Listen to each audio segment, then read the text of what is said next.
A minha apresentação aqui para vocês vai ser para discutir alguns dos resultados que eu encontrei na minha pesquisa de mestrado em relação à cultura de consumo infanto-juvenil. Então, o nome da minha apresentação é As Diferentes Abordagens da Cultura de Consumo Infanto-Juvenil. Bom, então o que é que eu vou apresentar para vocês?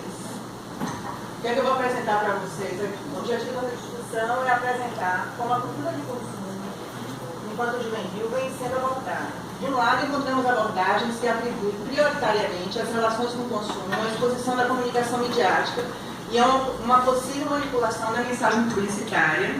Essas discussões parecem desconsiderar o caráter ativo e reflexivo do sujeito nas suas escolhas, revelando uma superficialidade na abordagem desse fenômeno sociocultural. Numa perspectiva contrária, encontramos discussões orientadas pelo pressuposto de que uma comunicação, qualquer que seja ela, não responde sozinha pela cultura de consumo, mas em conjunto com outros agentes sociais envoltos na visão de mundo e os sujeitos receptores. Então, quando eu fiz essa pesquisa, encontrei esse resultado assim bem dividido, né? Alguns autores trabalham com essa visão mais pessimista em relação à relação que as crianças e os pré-adolescentes estabelecem com a cultura de consumo. Em sua maioria, os autores trabalham com essa visão.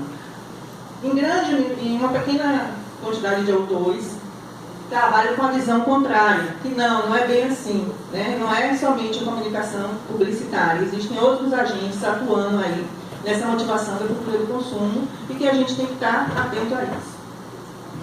Bom, uma das coisas que me inquietou muito quando eu fiz a pesquisa é justamente a falta de categorização desses sujeitos pré-adolescentes. A maioria dos estudos sobre a cultura de consumo infantil e que se intitulam como cultura de consumo infantil trabalham com sujeitos na faixa etária de 8 a 13 anos e categorizam esses sujeitos como crianças.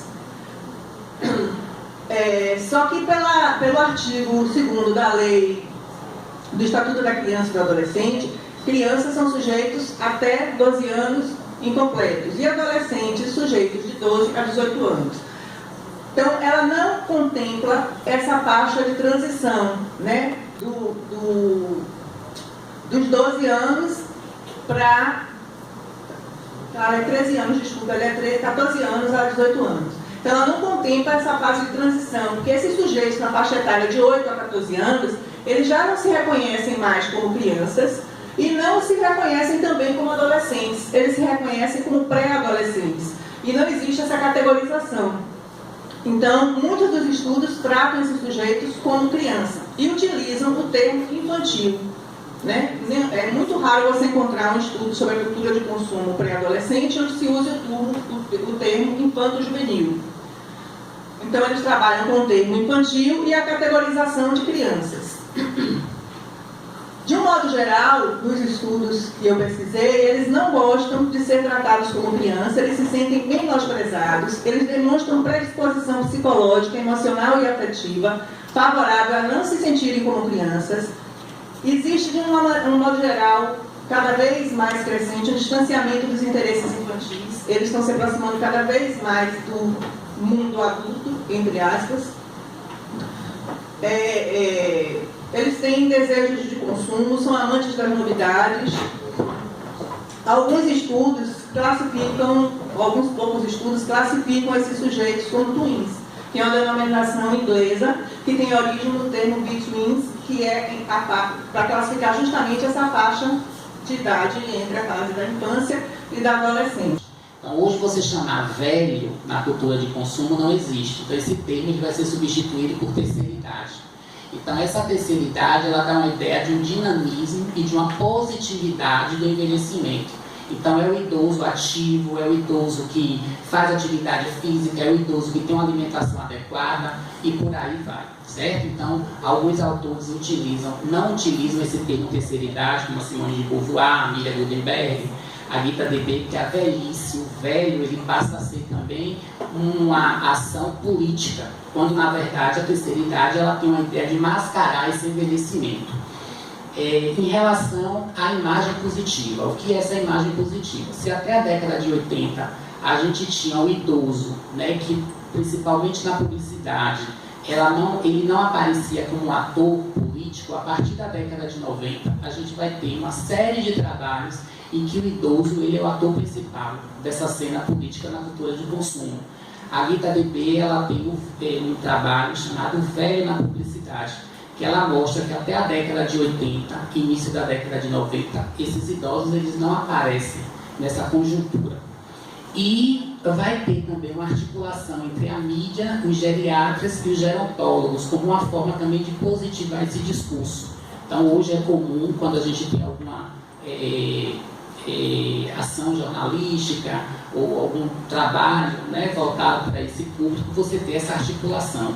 Então é muito bacana esse resultado. Tá?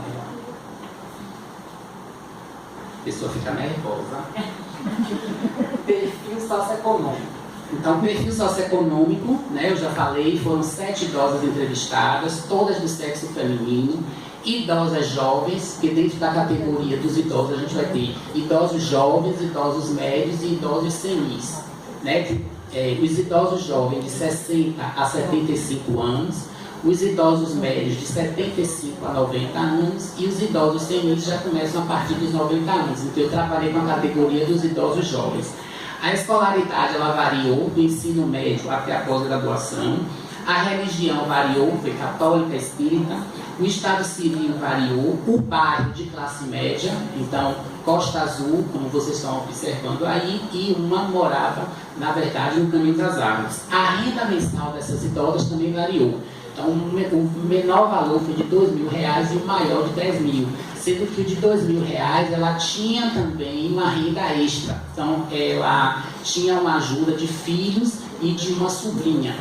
E, por fim, a situação de trabalho, né, de todas elas são aposentadas. Em relação à tabela 2, saúde e beleza. Então, a gente tem aí o tipo de exercício físico, todas fazem ainda musculação, vai diferenciar de caminhada, umas fazem hidroginástica, né? Todas têm uma doença instalada. Motivos por que fazem academia. A saúde entrou em primeiro lugar. Então aí eu lembro naquele segundo slide que eu mostro, na verdade, né, que os médicos ele têm aí um papel importante de incentivar esses idosos a saírem de casa. Então quase todas as idosas foram incentivadas pelos médicos a fazerem uma atividade física, certo? Terceiro. E na tabela 3, que é a sociabilidade e consumo cultural, então no aspecto da sociabilidade a gente vai ter aí os spas, as universidades abertas à terceira idade, cafeteria, sorveteria, restaurante, então todas fazem, né, dessa prática. Cirurgia plástica apenas uma fez, não porque não quisesse as outras 6, mas porque já tinham doenças instaladas e vinham aí o medo de que, por serem hipertensas, por serem cardíacas, essa cirurgia plástica pudesse vir atuar, né? Produtos de beleza, todas fazem uso, então, principalmente com os cremes anti-envelhecimento. Práticas culturais, sair, ir para forró, então aqueles estilos musicais mais tradicionais. Só para a gente ter uma ideia da importância do turismo enquanto atividade econômica no mundo, e não só enquanto atividade econômica, mas como uma atividade que tem uma importância cultural e simbólica também muito grande, somente no ano de 2015, de acordo com os dados da Organização Mundial do Turismo, quase 1,2 bilhão de pessoas realizaram viagens internacionais. Foram realizadas, de acordo com a Organização Mundial, essa quantidade de viagens em todo o mundo, sendo que o continente europeu concentra a maior parte de chegadas internacionais, em seguida as Américas, Ásia, África e, por último, o Oriente Médio. Não à toa, né, que a Europa recebe essa quantidade maior de chegadas internacionais, existem importantes fatores que influenciam esse aspecto, sobretudo a questão da proximidade entre esses destinos, a proximidade entre as fronteiras, a facilidade de circulação.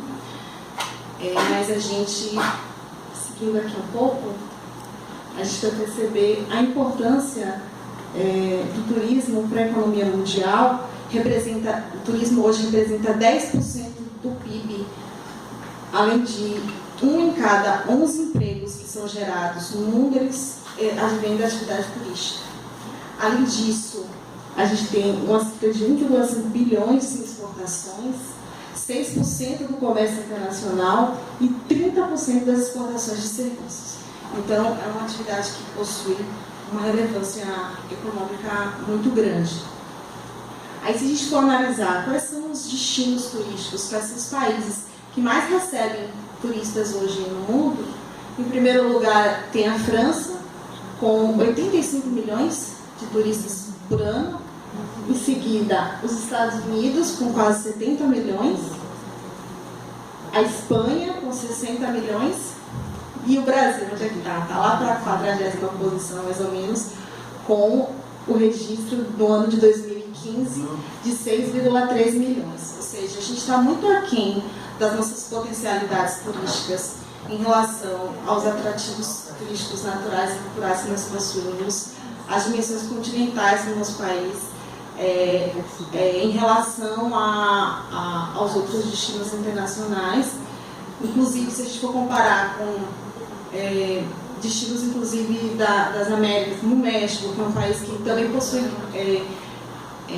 atrativos naturais relevantes, uma cultura, uma história, assim como o Brasil, recebe 24 milhões de turistas.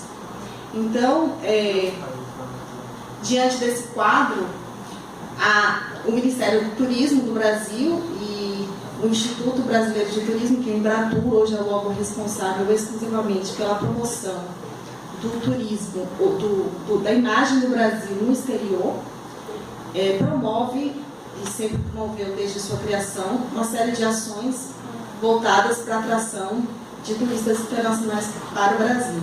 Eu desenvolvi um trabalho também de análise de uma campanha da Embratur relacionada à marca Brasil, e a gente resolveu tirar um pouco o olhar desse mapa para tentar entender as relações mais ligadas à modificação do espaço na cidade, relacionadas às identidades que são articuladas dentro de marcas. E assim, grandes eventos normalmente são utilizados não só pela publicidade, mas por estados, países, para elaborar discursos sobre esses lugares. Então a ideia desse trabalho é entender quais são as identidades nacionais que são articuladas nessas campanhas, ligadas à marca Rio 2016, as Olimpíadas, e como elas impactam na realidade local. Então aqui, o que eu vou apresentar aqui, na verdade, é um embrião disso, de onde vieram as reflexões para a elaboração do projeto, dificuldades em lidar com representações de identidade ligadas a grupos, dentro de grupos sociais menores e mais micro, porque falar de um país do tamanho do Brasil, em que a gente tem que elaborar conceitos de identidade nacional para serem articulados na publicidade. Então, assim, a gente tem diversas identidades dentro do país, ou então identificações, e como a publicidade pode, contando com essa ideia do reducionismo que a Patrícia falou, de ter que usar estereótipos, não acabar reduzindo o seu espectro de representações e fazendo com que, dentro desse cenário de desenvolvimento, acabam algumas sendo priorizadas em detrimento de outras.